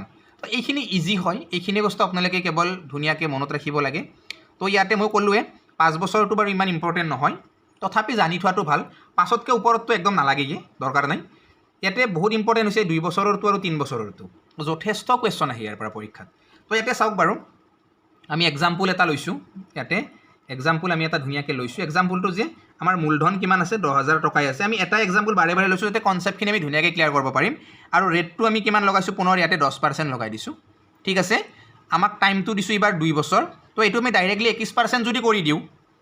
ৰেটটো যদি আমাৰ 10% হয় আৰু সেইটো যদি আমি ওপৰত দেখাৰ দৰে 21% কৰি দিওঁ তেতিয়াহ'লে আমি কেইটামান ছেকেণ্ডতে প্ৰশ্নটোৰ উত্তৰ উলিয়াব পাৰিম কিন্তু এই কনচেপ্টটো আমি ধুনীয়াকৈ এবাৰ বুজি লওঁ যে এই কনচেপ্টটোত কেনেকুৱাকৈ আমি কৰিম তো ইয়াতে চাব আপোনালোকে প্ৰথমতে 10,000 টকাটোৰ 1 বছৰৰ সুদ পাব কিমান পাব 10% পাব ন তো 1 বছৰৰ 10% কিমান হ'ব ইয়াতে 1,000 টকা সুদ হ'ব তো প্ৰথম বছৰত সুদ কিমান পাব ইয়াতে 1,000 টকা পাব ঠিক আছে নেক্সট বছৰত আকৌ সেই 1,000 টকাটোৰ সুদ পাব ঠিক আছে নেক্সট বছৰত কি পাব এই 1,000 টকাটোৰ আকৌ 10% সুদ পাব ঠিক আছে তো এতিয়া আমি যদি ইয়াৰে শূন্যটো কাটিও কিমান পাম তেতিয়াহ'লে 100 টকা সুদ পাব তো প্ৰথম বছৰত কি আছিলে মূলধনটো 10,000ৰ 1,000 টকা সুদ পাইছিলে ছেকেণ্ড বছৰত কি দেখিলোঁ আমি ছেকেণ্ড বছৰত দেখিলোঁ যে এই 1,000 টকাটো যি সুদ পাইছিলে সেই 1,000ৰ পৰা আকৌ 100 টকা সুদ পাইছে হয়নে তো ইয়াতে যদি আমি এইখিনি ধুনীয়াকৈ চাওঁ প্ৰথমতে 1,000 সুদ পাইছিলে নেক্সট 1,000ৰ পৰা আৰু 100 সুদ পাইছে গতিকে ইয়াৰ লগত এতিয়া আপোনালোকে 2 বছৰৰ যিটো ৰেচিঅ' আছে 2:1 এইটো পূৰণ কৰিব লাগে তো 1,000 2 গুণ কিমান 2,000 আৰু 100 1 গুণ কিমান 100 গতিকে দেখিছে আপোনালোকে ইয়াত কিমান পালে 2100 পালে তো তেনেকুৱাকৈ কৰাতেও 2100 আছিলে ন এই যেটো প্ৰশ্ন আছিলে এই প্ৰশ্নটো আমি তেনেকৈও কৰিছোঁ আমি এই প্ৰশ্নটো বহুকেইটা মেথডত কৰিলোঁ সকলো হয়তো কি ওলাই কেৱল 2100 ওলাই মুঠতে ওলাবতে লাগিব ন শুদ্ধ উত্তৰটো তো এতিয়া ইয়াতে এটা আৰু সাংঘাতিক কনচেপ্ট আছে সোমাই এই কনচেপ্টখিনি আপোনালোকে ধুনীয়াকৈ বুজিব যে ইয়াতে এই যেটো প্ৰথমৰ লাইন হয় এই প্ৰথমৰ লাইনটোই কি বুজাই জানেনে এইটোই বুজাই এছআইখিনি সৰল সুতখিনি বুজায় আৰু এজ এ হ'ল তলত গোটেইখিনি যোগ কৰাৰ পিছত এইখিনি কি বুজাব চি আইখিনি কম্পাউণ্ড ইণ্টাৰেষ্টখিনি আৰু ইহঁতৰ মাজৰ যিখিনি থাকিব এইখিনি ডিফাৰেঞ্চ থাকিব সকলোৱে ক্লিয়াৰ কৰিছে ন কনচেপ্টখিনি যে এই 2000টো হৈছে সৰল সুতো যদি চাওঁ আমি 10,000 টকাৰ 2 বছৰৰ সৰল সুত কিমান তেতিয়াহ'লে আমি ডাইৰেক্ট 2000 লিখিব পাৰিম চক্ৰবৃদ্ধি সুত হ'লে 2100 আৰু এই মাজৰ যিটো 100টো কি হ'ব এতিয়া সৰল সুত আৰু চক্ৰবৃদ্ধি সুতৰ মাজৰ পাৰ্থক্য হ'ব ঠিক আছে কনচেপ্টখিনি ধুনীয়াকৈ ক্লিয়াৰ হৈছে আপোনালোকৰ মই আশা কৰিছোঁ এইখিনিলৈকে আপোনালোকৰ কোনো ধৰণৰ ডাউট নাই আৰু ধুনীয়াকৈ আপোনালোকে কৰিব পাৰিছে আমি আকৌ এক্সাম্পল ল'ব লাগিব এই 3 নম্বৰ কনচেপ্টটোৰ পৰা এটা মই এইবাৰ এক্সাম্পল লৈছোঁ এবাৰ মই 3 বছৰৰ বাবে এটা এক্সাম্পল লৈছোঁ যে 3 বছৰৰ বাবে যদি আমাক কয় কোনোবা এটা ধৰণৰ মূলধন আৰু সেই মূলধনটোৰ যদি চক্ৰবৃদ্ধি সুত উলিয়াব দিয়ে তেতিয়াহ'লে 3 বছৰৰ বাবে আমি কেনেকুৱা কাম কৰিম তো ইয়াতে আপোনালোকে ধুনীয়াকৈ চাব সকলোৱে মই এইটোৱে বাৰু প্ৰশ্ন লৈছোঁ যে মূলধনটো কিমান হয় 10,000 টকা হয় ৰেটটো 10% হয় আৰু টাইমটো এইবাৰ 3 বছৰ হয় তো ইয়াতে গম পাইছোঁ আমি 3 বছৰ হোৱাৰ লগে লগে প্ৰথম বছৰত কি হ'ব 10,000 টকাটোৰ 1,000 টকা সুত আহিব প্ৰথম বছৰত আহিবনে ডেফিনেটলি এইটোৱে আহিব প্ৰথম বছৰ 1,000 টকা সুত আহিব ছেকেণ্ড টাইম সেই 1,000 টকাটোৰ আকৌ সুত আহিব 100 টকা আহিবনে ডেফিনেটলি আহিব তাৰপিছত থাৰ্ড বছৰ এই 100 টকাটোৰো আকৌ সুত আহিব 100 টকাটোৰো আকৌ 10% সুত আহিব ইয়াতে তো 100 টকাৰ 10% কিমান হ'ব 10 টকা হ'ব তো 3 নম্বৰ বছৰ আমি আকৌ 10 টকা সুত পাম ঠিক আছে বস্তুটো বুজি পাইছে তো প্ৰথম বছৰ আমি 10,000 টকাটোৰ সুত পাম কিমান 1,000 টকা এইখিনি বুজিছে আপোনালোকে ধুনীয়াকৈ তাৰপিছত ছেকেণ্ড বছৰ আমি 1,000 টকাটোৰ সুত পাম আকৌ 100 টকা 10% সুত হৈ থাকে হয়নে নহয় তাৰপিছত 100 টকাটোৰ আকৌ আমি 10% পাম 3 নম্বৰ বছৰত 10 টকা তো ইয়াৰ লগত এতিয়া আপোনালোকে কি কৰিব লাগে 3 বছৰৰ যিটো ৰেচিঅ' আছে 3 বছৰৰ ৰেচিঅ'টো আপোনালোকে ইয়াৰ লগত পূৰণ কৰিব লাগে কি আছিলে 3:1 আছিলে হয়নে তো ইয়াতে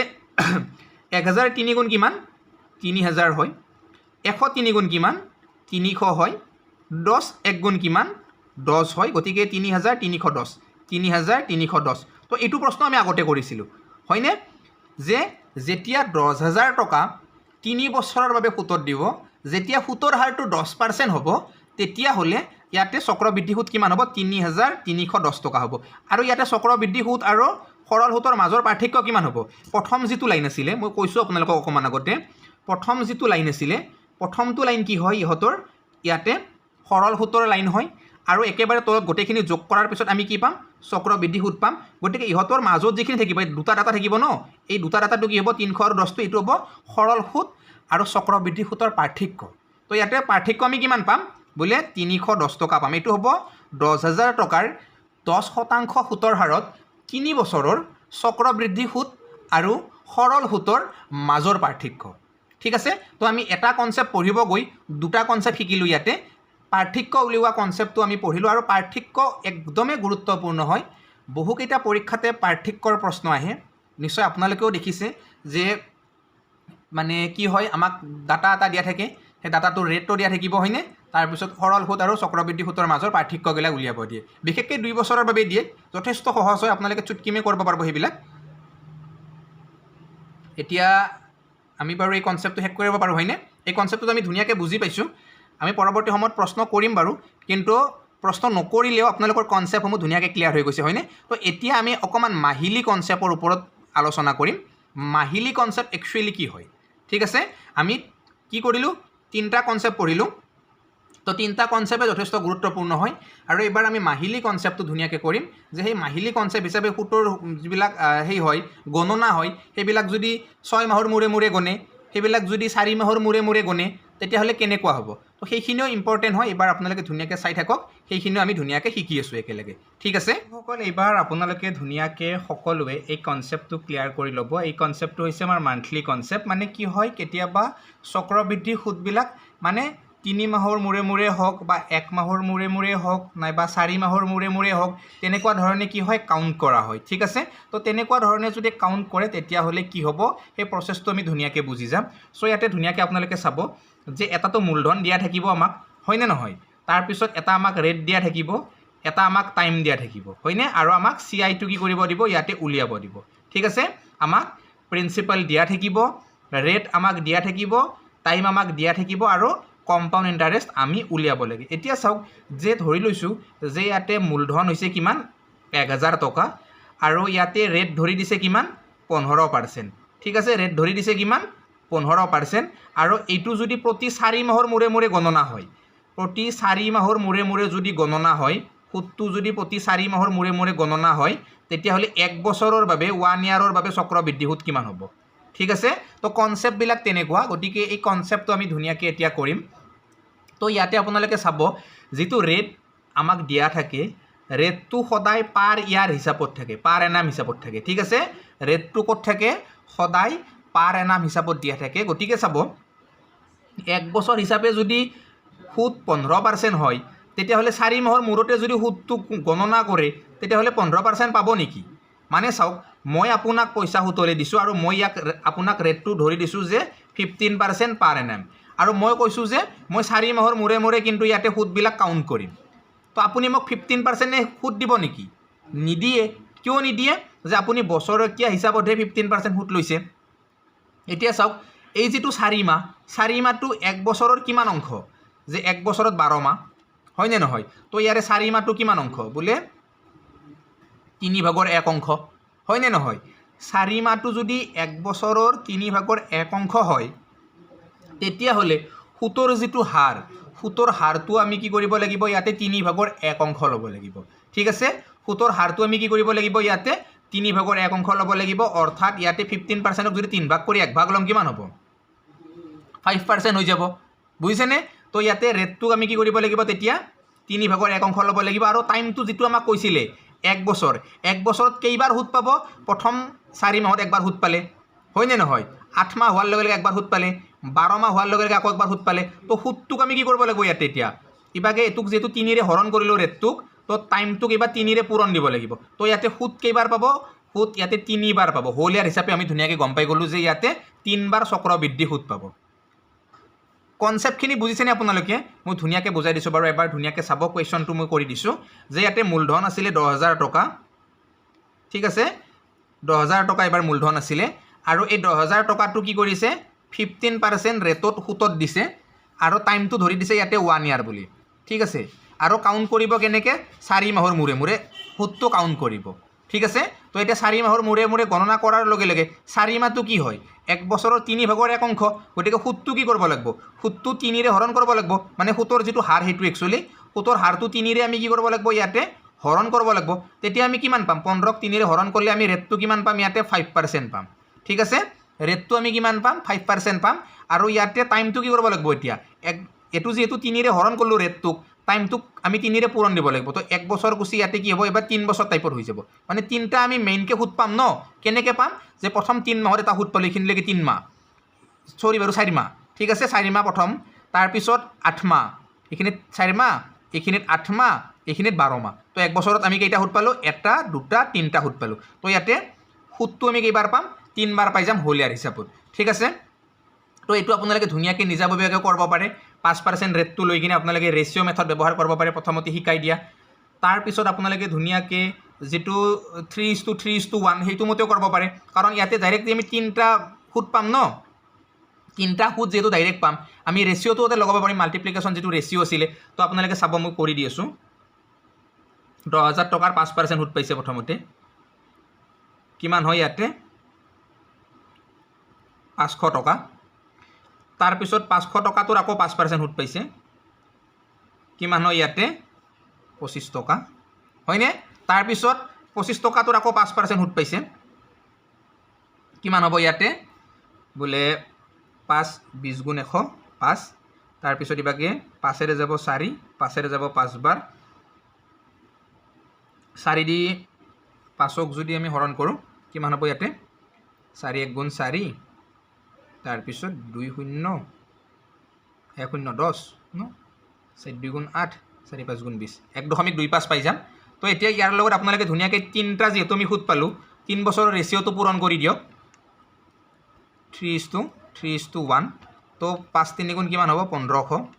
25 3 গুণ কিমান হ'ব? 75। আৰু এইভাগে 1.5 1.25 ন, 1.25 1 গুণ 1.25 হ'ব। তো ইয়াতে দশমিকৰ পাছত 25 থাকিব, এইভাগে এই পালোঁ 1576।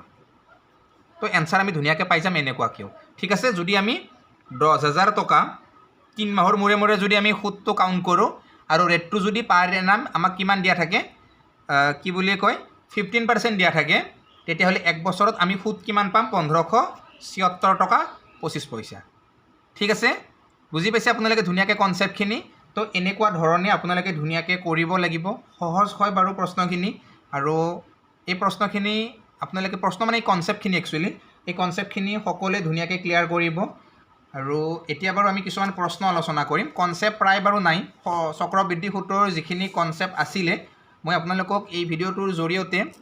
আটাইখিনি কনচেপ্ট একদম ধুনীয়াকৈ দিবলৈ যত্ন কৰিলোঁ আৰু মই আশা কৰিছোঁ সকলোৱে কনচেপ্টখিনি চাই ভাল পাইছে হয়নে ভালো লাগিছে চাগে সকলোৰে তো এতিয়া আমি কিছুমান কনচেপ্ট মানে কুৱেশ্যন আলোচনা কৰিম আৰু কুৱেশ্যনখিনি কৰাৰ পিছত আপোনালোকৰ হোল লাইফৰ বাবে এই যেটো কম্পাউণ্ড ইণ্টাৰেষ্ট এই কম্পাউণ্ড ইণ্টাৰেষ্টৰ কনচেপ্ট এই পুৰা ক্লিয়াৰ হৈ যাব আৰু আপোনালোকে কতো কোনেও যাব নালাগে চাব নালাগে বেলেগ একো সিধা এক্সামত বহক এই ভিডিঅ'টোৰ পিছত আৰু মানে কম্পাউণ্ড ইণ্টাৰেষ্টৰ কুৱেশ্যন কৰক হয়নে খুবেই সুন্দৰ প্ৰশ্ন হয় ইয়াতে প্ৰশ্নটোত কি দিছে the difference between simple interest and compound interest is 20.48 for 2 years at the rate of 16% per annum what is the principal মানে ইয়াতে আমাক কৈছে যে কোনো এক মূলধনৰ মানে 2 বছৰৰ চক্ৰবৃদ্ধি সুদ আৰু সৰল সুতৰ যেটো পাৰ্থক্য সেইটো কৈছে যে 20.48 টকা যদি তাৰ সুতৰ যেটো হার সেইটো যদি 16% হয় তেতিয়াহলে আমাক মূলধন কিমান হেতু উলিয়াব দিছে গতিকে চাওক ইয়াতে 2 বছৰৰ কন্ডিশন দিছে আৰু মই আপোনালোকক এটা বস্তু জনাইছিলো যে 2 বছৰৰ ক্ষেত্ৰত যদি আপোনালোকে চক্ৰবৃদ্ধি সুদ উলিয়াই তেতিয়াহলে আপোনালোকে যদি মূলধনটো নাজানে বা যদি আপোনালোকে ৰেট অফ ইন্টাৰেষ্টটো উলিয়াব লাগে তেতিয়াহলে আপোনালোকে এটা ধুনীয়া প্ৰসেছ মতে উলিয়াব পাৰে যদিহে 2 বছৰ দিয়া থাকে কন্ডিশনটো কেনেকুৱা ইয়াতে যে ইয়াতে আছিল আপোনালোকৰ কেনেকুৱা x + x তাৰ পিছত প্লাস কৰিব লগা আছিল x স্কয়াৰ বাই 100 এই এটা সূত্ৰ আছিল আৰু এই সূত্ৰ মতে আমি কি কৰিব পাৰো কেৱল 2 বছৰৰ বাবে হে দিওক এটো 2 বছৰৰ বাবে আমি কি কৰিব পাৰো চক্ৰবৃদ্ধি সূতৰ আমি ৰেটটো উলিয়াব পাৰো ঠিক আছে এতিয়া সক এটো কি সুদ দিছে এটো কৈছে আমাক পাৰ এনাম হিচাপত মানে 16% পাৰ এনাম এটো চক্ৰবৃদ্ধি সূত হ'ব পাৰে সৰল সূত হ'ব পাৰে যিকোনো হ'ব পাৰে কিন্তু এই যেটো আমি ফৰ্মুলা কৰিবলৈ গৈছো এই ফৰ্মুলাটো কেৱল আপোনালোকে চক্ৰবৃদ্ধি সূতৰ ক্ষেত্ৰতহে ব্যৱহাৰ কৰিব পাৰিব এতিয়া সক ইয়াতে x ৰ মান আমি কি ৰাখিম এই 16 টো ৰাখিম ঠিক আছে গতিকে ইয়াতে চাওক যে 16 আৰু 16 যোগ কৰিলে কিমান পাম এখিনিত আমি 16 যোগ কৰিলে আমি 32 পাম যোগ 16 গুণ কিমান হ'ব 16 গুণ আপুনি পূৰণ কৰিলে ইয়াতে পাব কিমান 256 হয়নে 16 গুণ হ'ব লাগে ঠিক আছে তো ইয়াতে আপুনি পালে কিমান বলে 256 তলত থাকিলে আপোনাৰ কিমান বলে 100 এতিয়া ইয়াতে কিমান পালে আপুনি 32 যোগ ইপানে 100 ৰে হেতু হৰণ কৰিলে কিমান হ'ব 2.56 তাৰ মানে আপুনি ইয়াতে কিমান পালে 34.56 টকা হয়নে 56% বাৰু টকা নহয় ইয়াতে এটো কি পালে আপুনি 34.56% পালে আৰু এই পাৰ্চেন্টটো কি হ'ব 2 বছৰৰ মানে চক্ৰবৃদ্ধি সুতৰ পাৰ্চেন্ট মানে 2 বছৰৰ পিছত মানে কোনো এটা মূলধনৰ যদি আমি চক্ৰবৃদ্ধি সুত উলিয়াব লাগে যদি তাৰ ৰেটটো যদি 16% হয় তেতিয়া হলে আমি চক্ৰবৃদ্ধি সুতটো উলিয়াব লাগিলে 34.56% পাম আৰু যদি সৰল সুত হয় এক বছৰত 16% 2 বছৰত 32% সুত দিব লাগিব কথাটো হেতু সিম্পল এতিয়া চাওক ইয়াতে আমাক কি কৈছে পাৰ্থক্যটো কিমান বুলি কৈছে 20.48 টকা এতিয়া চাওক আপোনালোকে যদি ইয়াতে আমি এসআই টো উলিয়াও 2 বছৰৰ পিছত এসআই কিমান পাৰ্চেন্ট সুদ দিব লাগিব এক বছৰত যদি 16% 2 বছৰত এসআই দিব লাগিব 32% হয় নে নহয় তাৰ পিছত ইপিনে যদি আমি সিআই টো চাই লং মানে কম্পাউণ্ড ইন্টাৰেষ্ট যদি চাও কিমান দিব লাগিব 2 বছৰত বলে 34.56% দিব লাগিব ঠিক আছে এতিয়া ইহতৰ মাজৰ যেটো পাৰ্থক্যটো কিমান আছে ইয়াতে বলে 2.56% ঠিক আছে এতিয়া চাওক 2.56% মানে যদি ইয়াতে আমাক কিমান কৈছে 20.48 টকা হয়নে 2.56% মানে 20.48 টকা তেতিয়া হলে 1% মানে এতে কিমান হ'ব ধুনিয়াকে আপোনালোকে এতিয়া এইখিনি হৰণ কৰি দিয়ক মানে চাওক ইয়াতেও 2 ঘৰত দশমিক আছে ইয়াতেও 2 ঘৰত দশমিক আছে এতিয়া আপোনালোকে ধুনিয়াকে এই গোটেইটো 256 ৰে আপোনালোকে ইয়াতে 2048 হৰণ কৰি দিয়ক ধুনিয়াকে আপোনালোকে ইয়াতে উত্তৰটো পাই যাব কিমান পাব আপোনালোকে ইয়াত গোটেইখিনি কাটাকাটি কৰি চাবছো আপোনালোকে ইয়াতে 8 পাব ঠিক আছে অৰ্থাৎ 1% ৰ যেটো ভ্যালু হেতু কিমান পালে আপুনি ইয়াতে 8 পালে গটিকে মূল পইচা কিমান আছিল হতে 100% গটিকে 100% মানে কিমান হ'ব 1% মানে যদি 8 হয় 100% মানে 800 হ'ব গটিকে ইয়াতে সি নম্বৰ অপচন শুদ্ধ উত্তৰ সকলে ধুনিয়াকে বুজি পাইছে এতিয়া চাওক আমি আগবাঢ়িছো ইয়াৰে পিছৰ প্ৰশ্নটোৰ মাজলে আৰু এইটো খুব সুন্দৰ প্ৰশ্ন এনেকুৱা ধৰণৰ প্ৰশ্ন পৰীক্ষাত খুব বেছি আহি থাকে ইয়াতে কি কৈছে the difference between CI and SI for 2 years at the rate of 5% per annum rest কিমান বুলি কৈছে 15 বুলি কৈছে find the principal তো একদমই সেম প্ৰশ্ন ইয়াতে লোৱা হৈছিল গতিকে মই এটা কাম কৰিছো এই প্ৰশ্নটো মই আপোনালোকক কৰি নিদিও এটো আপোনালোকে সকলোৱে নিজে কৰিবলৈ ট্ৰাই কৰক আৰু আপোনালোকে যেটো উত্তৰ পাব সেই উত্তৰটো আপোনালোকে সকলোৱে কমেন্ট বক্সত কৰিবলৈ যত্ন কৰিব যেহেতু আগৰটো প্ৰশ্নৰ নিচিনা একেই সেম প্ৰশ্ন ইয়াতে লোৱা হৈছে যে 2 বছৰ ইয়াতে পুনৰ টাইমটোৰ কথা কৈছে 2 বছৰ তাৰ পিছত ইয়াতে ৰেট অফ ইন্টাৰেষ্ট কৈছে আমাক 5% পাৰ এনাম হিচাপত হয়নে তাৰ পিছত ইয়াতে যেটো ইহতৰ যেটো পাৰ্থক্য হ'ব মানে সৰল সুদ আৰু চক্ৰবৃদ্ধি সুতৰ যেটো পাৰ্থক্য হেতু ইয়াতে 15 টকা হ'ব বুলি কৈছে আমাক উলিয়াব দিছে যে মূলধন কিমান ইয়াতে কোনটো উত্তৰ হ'ব 1000 হ'ব নে 1500 হ'ব নে 2000 হ'ব নে 3000 হ'ব ইয়াৰে শুদ্ধ উত্তৰটো আপোনালোকে সকলোৱে কমেন্ট বক্সত কমেন্ট কৰি জনাব ঠিক আছে বন্ধুসকল এইবাৰ আগবাঢ়ি আহিছো আমি ইয়াৰে পিছৰ প্ৰশ্নটোৰ মাজলৈ আৰু খুবেই সুন্দৰ প্ৰশ্ন ইয়াতে পুনৰ আপোনালোকৰ বাবে এটা লোৱা হৈছে কি কৈছে যে if the simple interest on a certain sum of money at the 6% per annum for 3 years is rest 90 মানে ইয়াতে আমাক কৈছে যে কোনো এক নিৰ্দিষ্ট মূলধনৰ মানে 3 বছৰৰ যেটো চক্ৰবৃদ্ধি সুদ হেতু যদি 6% কৰা হয় তেতিয়া হলে 90 টকা পোৱা যায় আমাক কৈছে দা সাম উইল বি মানে হে মূলধনখিনি আমাক উলিয়াব দিছে কিমান হ'ব গতিকে ধুনিয়াকে আপোনালোকে নিশ্চয় প্ৰশ্নটো বুজি পাইছে আমাক কি উলিয়াব দিছে মূলধন উলিয়াব দিছে আৰু ইয়াতে কি কৈছে সিম্পল ইন্টাৰেষ্টৰ কথা কৈছে মানে সৰল সুতৰ কথা কৈছে গতিকে সৰল সুদ আমি কেনেকৈ উলিয়াও যে সৰল সুদ উলিয়াব লাগিলে আমি মনত ৰাখিব লাগিব সদায় যে পিৰ আমি কি কৰিব লাগে RT% উলিয়াব লাগে পিৰ RT% মানে পি পূৰণ RT% ঠিক আছে এইটো সূত্ৰ আপোনালোকে ব্যৱহাৰ কৰিব এইবিলাক শৰ্ট ট্ৰিক্স হয় আৰু এইবিলাক আপোনালোকে মনত ৰাখিব কম সময়ৰ ভিতৰতে আপোনালোকে ধুনিয়াকে প্ৰতিটো প্ৰশ্ন কৰিব পাৰিব এতিয়া ইয়াতে চাওক আপোনালোকে মূলধনটো আমি নাজানো মূলধন উলিয়াব দিছে গতিকে পি টো আমি যেনেকৈ আছে তেনেকৈ ৰাখিম আৰু এইখিনি কৰিলে আমি কি পাম SI পাম সিম্পল ইন্টাৰেষ্ট পাম গতিকে ইয়াতে চাওক পি তাৰ পিছত পূৰণ R টো কিমান দিছে ৰেট অফ ইন্টাৰেষ্ট কিমান আছে 6% মানে কি হ'ব ইয়াতে 100 ভাগৰ 6 হয়নে তাৰ পিছত ইয়াতে টি কিমান দিছে আমাক টাইমটো কিমান বলে 3 বছৰ ঠিক আছে টাইমটো ইয়াতে কিমান দিছে আমাক ইয়াতে দিছে যে 3 বছৰ আৰু সমান আমি কিমান পাম বুলি কৈছে ইয়াতে 90 টকা পাম বুলি কৈছে ইয়ালৈকে তো ধুনিয়াকে ওকে আপোনালোকৰ এতিয়া আপোনালোকে ইয়াতে চাওক যে যদি আপোনালোকে এতিয়া পিৰ মান উলিয়াব লাগিলে কি কৰিব লাগিব আপোনালোকে পিৰ লগত এখিনি পূৰণ হৈ আছে হেপিনে গলে হৰণ হ'ব মানে ইয়াতে 90 পূৰণ আপুনি কি কৰিব লাগিব 100 তাৰ পিছত এখিনি হৰণ কৰিব লাগিব আপোনালোকে কি মানে 6 3 গুণ কিমান হ'ব বলে ইয়াতে 18 গতিকে 18 ৰে যদি আপোনালোকে 90 কাটি কিমান বাজ যাব 5 বাজ যাব অৰ্থাৎ 5 100 গুণ কিমান বলে 500 টকা গতিকে আমি ধুনিয়াকে পাই গলো ইয়াতে উত্তৰ কিমান হ'ব 500 অৰ্থাৎ ডি নম্বৰ অপচনটো মানে মূলধন আমি কিমান পালো 500 টকা পালো এতিয়া চাওক আগবাঢ়িছো ইয়াৰে পিছৰ প্ৰশ্নটোৰ মাজলৈ আৰু এইটো খুব সুন্দৰ প্ৰশ্ন ইয়াতে ধুনিয়াকে কি দিছে যে if the simple interest is 500 for 4 years is the 40 find the rate of interest মানে ইয়াতে আমাক কৈছে কেনেকুৱাকে যে আমাক এইবাৰ যেটো সুতৰ যেটো হাৰ সেই সুতৰ হাৰটো উলিয়াব দিছে মানে 500 টকাৰ 4 বছৰৰ যেটো সৰল সুদ সেই সৰল সুদ যদি 40 টকা হয় তেতিয়া হলে তাৰ সুতৰ হাৰ কিমান হ'ব মূলধনটো আমাক দি দিছে কিমান ইয়াতে মূলধন দিছে আমাক 500 টকা তাৰ পিছত সময় দিছে আমাক 4 বছৰ আকৌ আমাক যেটো সিম্পল ইন্টাৰেষ্ট সেইটো কিমান দিছে ইয়াতে 40 টকা দিছে গতিকে ধুনিয়াকে আমি কৰিব পাৰিম পুনৰ আমি আগৰটোৰ দৰে সেই সূত্ৰটো ব্যৱহাৰ কৰিম পিৰ RT% উলিয়াই দিম সমান আমি কিমান পাম সিম্পল ইন্টাৰেষ্ট পাম গতিকে ইয়াতে চাওক পি টো আমি জানো পি আমাক দিয়া আছে কিমান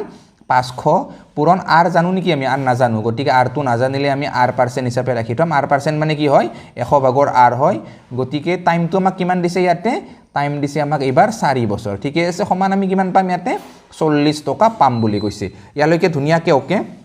এতিয়া আপোনালোকে চাওক যে ইয়াতে ধুনিয়াকে দুটা শূন্য কাটি লওক তাৰ পিছত ইয়াতে কি থাকিল R ৰ লগত 5 4 গুণ 20 পূৰণ হৈ আছে গতিকে R টো যদি আপোনালোকে উলিয়াব লাগে তেতিয়া হলে কি হ'ব 20 টো ইবাগে পূৰণ আছে ইবাগে গলে হৰণ হ'ব মানে 40 ক যদি আপুনি 20 ৰে হৰণ কৰি দিয়ে উত্তৰ কিমান পালে আপুনি 2 পালে আৰু যেটো এটো ৰেট অফ ইন্টাৰেষ্ট হয় গতিকে ইয়াতে কি হ'ব 2% হ'ব ইয়াৰে শুদ্ধ উত্তৰ কোট আছে এ নম্বৰ অপচনটো আছে পুৰা ক্লিয়াৰ আপোনালোকৰ সকলোৰে কনসেপ্টখিনি ধুনিয়াকে ক্লিয়াৰ হৈছে নে ধুনিয়াকে সকলোৱে ক্লিয়াৰ কৰি যাব বহুত বেছি সহজ হয় প্ৰশ্নবিলাক আৰু খুব মানে ইম্পৰ্টেন্ট হয় এবাৰ চাওকছো ইয়াৰ পিছৰ প্ৰশ্নটোৰ মাজলৈ আমি আগবাঢ়িছো a sum of money amount to rest 1150 in 3 years and to rest 1250 in 5 years at the certain rate of interest per annum on simple interest find the rate of interest মানে ইয়াতে আমাক কৈছে যে মানে কোনো এক মূলধন মানে 3 বছৰত কি হ'ব ইয়াৰ সৰল সুতে এটি 1150 টকা হ'ব বুলি কৈছে আৰু 5 বছৰত সুতে মূলে কিমান হ'ব 1250 টকা হ'ব বুলি কৈছে গতিকে সুতৰ যেটো হাৰ সেই সুতৰ হাৰ ইয়াতে আমাক উলিয়াব দিছে গতিকে 3 বছৰৰ ক্ষেত্ৰত কিমান হ'ব বুলি কৈছে সুতে মূলে 3 বছৰত পাব কিমান 1150 টকা আৰু 5 বছৰত সুতে মূলে কিমান পাব 1250 টকা ঠিক আছে এতিয়া চাওক আপোনালোকে যে ইয়াতে সময়ৰ ডিফাৰেন্স কিমান হৈছে 2 বছৰ হৈছে আৰু ইবাগে 2 বছৰৰ বাবে পইচাৰ ডিফাৰেন্স কিমান হৈছে 100 টকা অৰ্থাৎ 2 বছৰৰ বাবে ইবাগে সৰল সুত কিমান বাঢ়িছে 100 টকা বাঢ়িছে গতিকে 2 বছৰত যদি সৰল সুত 100 টকা বাঢ়ে 1 বছৰত কিমান হ'ব 1 বছৰত সৰল সুত 50 টকা হ'ব নে নহয় কিন্তু 1 বছৰত আমি কিমান পালো সৰল সুত 50 টকা গতিকে প্ৰথমৰ ক্ষেত্ৰটো কি আছিল 3 বছৰত সুতে মূলে 1150 হৈছে গতিকে 1 বছৰত যদি সৰল সুত 50 টকা হয় 3 বছৰত সৰল সুত কিমান হ'ব 150 হ'ব সুতে মূলে কিমান হৈছে ইয়াতে 1150 হৈছে সুতে মূলে তাৰ পিছত সৰল সুত হৈছে কিমান 150 গতিকে আমি প্ৰিন্সিপাল বা মূলধন আমি পাই গলো ইয়াৰ পৰা কিমান বলে 1000 টকা এটো মূলধন পালো ইয়াতে আমাক মূলধন উলিয়াব দিছে নেকি বলে দিয়া নাই আমাক উলিয়াব কি দিছে বলে ইয়াতে আমাক উলিয়াব দিছে ৰেট অফ ইন্টাৰেষ্ট গতিকে ৰেট অফ ইন্টাৰেষ্টটো এতিয়া আমি উলিয়াব পাৰিম সক ইয়াতে আমি কি উলিয়ালো মূলধন উলিয়ালো তাৰ পিছত ইয়াতে টাইমটো দিয়া আছে 3 বছৰ বা 5 বছৰ আমি যোনটো হলে ল'ব পাৰো গতিকে ইয়াতে সক আপোনালোকে 3 বছৰতে আমি ধুনিয়াকে লৈ ললো যে পিৰ যদি আমি 80% এবাৰ পুনৰ উলিয়াব যাওঁ ইয়াতে পিৰ যদি 80% উলিয়াব যাওঁ আমি কিমান পাম এসআই পাম হয়নে গটিকে চাওক ইয়াতে পি ধৰিলো আমি কিমান বলে 1000 যেটো পাই গলো এটো তাৰ পিছত আমি আৰ নাজানো গটিকে আৰ নাজানিলে আমি 100 ভাগৰ আৰ ধুনিয়াকে ৰাখি লম তাৰ পিছত টি টু আমি জানো কিমান বলে 3 বছৰ গটিকে 3 বছৰত কিমান হ'ব মানে সৰল সুতটো 150 টকা হয়নে 3 বছৰত 150 টকা হ'ব গটিকে ইয়াতে ধুনিয়াকে আপোনালোকে এতিয়া কাটক কি 0 দুটা কাটক তাৰ পিছত ইবাগে 10 3 গুণ 30 হৈ আছে মানে আৰৰ লগত 30 পূৰণ হৈ আছে ইবাগে গলে 30 হৰণ হ'ব মানে যদি আমি ইবাগে 30 টো হৰণ কৰি দিও আৰৰ মান পাই যাম 0 কাটিলো 3 5 গুণ কিমান হ'ব 15 হ'ব মানে ইয়াতে 5% কি হ'ব শুদ্ধ উত্তৰ কোড আছে এ নম্বৰ অপচন পুনৰ পুৰা ঠিকে আছে 100% পুৰা ক্লিয়াৰ হৈছে এতিয়া চাওক আমি আগবাঢ়িছো ইয়াৰে পিছৰ প্ৰশ্নটোৰ মাজলে আৰু এইটো খুব সুন্দৰ প্ৰশ্ন হয় এই প্ৰশ্নটো আপোনালোকে ধুনিয়াকে কৰক আৰু বহুত ইম্পৰ্টেন্ট হয় প্ৰশ্নটো ইয়াতে কি কৈছে the simple interest on the sum of rest 892 lent out the 6% per annum for 8 month will be মানে ইয়াতে আমাক কি কৈছে যে 892 টকাৰ 6% সুতৰ হাৰত 8 মাহৰ সৰল সুত কিমান হ'ব ঠিক আছে গটিকে একদম ধুনিয়াকে আমি কৰিব পাৰিম ইয়াতে যে আমি যদি ইয়াতে পুনৰ যদি পিৰ 80% উলিয়াই দিও পিৰ যদি আমি 80% উলিয়াই দিও ধুনিয়াকে আমি পুনৰ উলিয়াব পাৰিম ইয়াতে পিৰ মান কিমান হ'ব বলে 892 টকা হ'ব পুৰণ আৰৰ মান কিমান দিয়া আছে 6% হয়নে নহয় 6% মানে 100 ভাগৰ 6 টি মান কিমান দিয়া আছে টি মানে টাইমটো দিয়া আছে 8 মাহটোক আমি কি লিখিব পাৰিম 8 মাহটো লিখিলো আৰু এটুক যদি বছৰ হিচাপে লিখো 12 ভাগৰ 8 লিখিব লাগিব আমি হয়নে নহয় গটিকে এতিয়া আপোনালোকে ধুনিয়াকে এইখিনি যদি কাটাকাটি কৰে কাটাকাটি কৰিলে আপোনালোকে কিমান পাব ইয়াতে ধুনিয়াকে আপোনালোকে কাটাকাটি যদি কৰি যায় তেতিয়া হলে এটা কাম কৰক 4 ৰে কাটক 4 2 গুণ 8 4 3 গুণ 12 3 2 গুণ হ'ব ইয়াতে 6 গটিকে ইয়াতে কাম কৰক আপোনালোকে 892 2 গুণ পূৰণ কৰি দিয়ক 892 2 গুণ পূৰণ কৰিলে আপোনালোকে কিমান পাব ইয়াতে 2 গুণ 4 হল নহয় পিনে আচ্ছা যে 4 পূৰণ কৰিব লাগিব 892 2 পূৰণ 2 হল না গটিকে ইপিনে 4 পূৰণ কৰিব লাগিব আপোনালোকে মানে 892 পূৰণ ইয়াতে 4 পূৰণ কৰি দক একেলগে তাৰ পিছত 4 পূৰণ কৰিলে আপোনালোকে কিমান পাব ইয়াতে 2 4 গুণ 8 4 গুণ 37 6 3 8 গুণ 32 3 কিমান হ'ব 35 মানে 3568 টকা পালে তাৰ পিছত ইয়াতে তলত 100 আছে হয়নে নহয় গটিকে 100 থাকিলে দুই ঘৰত দশমিক দি দিয়ক 35.68 হৈ যাব ইয়াৰ শুদ্ধ উত্তৰ কোড আছে বি নম্বৰ অপচনটোত আছে গটিকে নিশ্চয় মই আশা ৰাখিছো আপোনালোকে ধুনিয়াকে সকলোৱে প্ৰতিটো কনসেপ্ট ধুনিয়াকে ক্লিয়াৰ কৰিব পাৰিছে তো এবাৰ আগবাঢ়িছো ইয়াৰে পিছৰ প্ৰশ্নটোৰ মাজলে আৰু এইটো খুব সুন্দৰ প্ৰশ্ন ইয়াতে প্ৰশ্নটোত কি দিছে যে Dhanmoni invested 1600 at the rate of compound interest for 2 years and he got 1764 after the specified period find the rate of interest মানে ধনমনিয়ে ইয়াতে কি কৰা বুলি কৈছে 1600 টকা ইনভেস্ট কৰা বুলি কৈছে মানে চক্ৰবৃদ্ধি সুতৰ বাবে আৰু সময়টো কিমান কৈছে ইয়াতে 2 বছৰৰ বাবে গতিকে 2 বছৰ পিছত যদি ইয়াতে 1764 টকা পায় তেতিয়া হলে ইয়াতে ৰেট অফ ইন্টাৰেষ্টটো কিমান হ'ব 3% হ'ব 5% হ'ব 10% হ'ব নে 12.5% হ'ব আমি ধুনিয়াকে উলিয়াব লাগে গটিকে ধনমনিটো আপোনালোকে গমেই পাইছে মোৰ নাম হয়নে মানে ফেসবুকত ধনমনি বুলি আছো গটিকে খুব ভাল লাগে মোৰ নিজৰ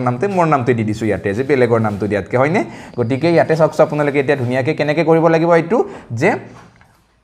মূলধন কিমান 1600 টকা সুতে মূলে কিমান পাইছে 2 বছৰ পিছত 1764 টকা গটিকে ইয়াতে যেটো কম্পাউণ্ড ইন্টাৰেষ্ট কিমান পাইছে ইয়াতে 164 টকা হয়নে নহয় 164 টকাটো কি পাইছে ইয়াতে কম্পাউণ্ড ইণ্টাৰেষ্ট পাইছে কিমানৰ মানে ওপৰত ভিত্তি কৰি কিনে পাইছে এইটো মূলধনটো কিমান আছিল বলে ইয়াতে প্ৰিন্সিপাল আছিল কিমান 1600 ঠিক আছে টাইমটো কিমান আছে ইয়াতে বলে টাইমটো আমাক দিয়া আছে 2 বছৰ ঠিক আছে টাইমটো 2 বছৰ দিয়া আছে গতিকে ধুনিয়াকে আমি এতিয়া এইটো উলিয়াব পাৰিম একদম সহজকৈ মই আপোনালোকক এইটো বুজাই দি আছো কেনেকৈ কৰিব আপোনালোকে যে ডাইৰেক্টলি যদি আপোনালোকে উলিয়াব যায় তেতিয়াহলে 1600 এটা পাৰ্সেন্ট মানে 1600 কম্পাউণ্ড ইণ্টাৰেষ্ট পাৰ্সেন্টটো আপোনালোকে ধুনিয়াকৈ উলিয়াব পাৰে এতিয়া কেনেকৈ উলিয়াব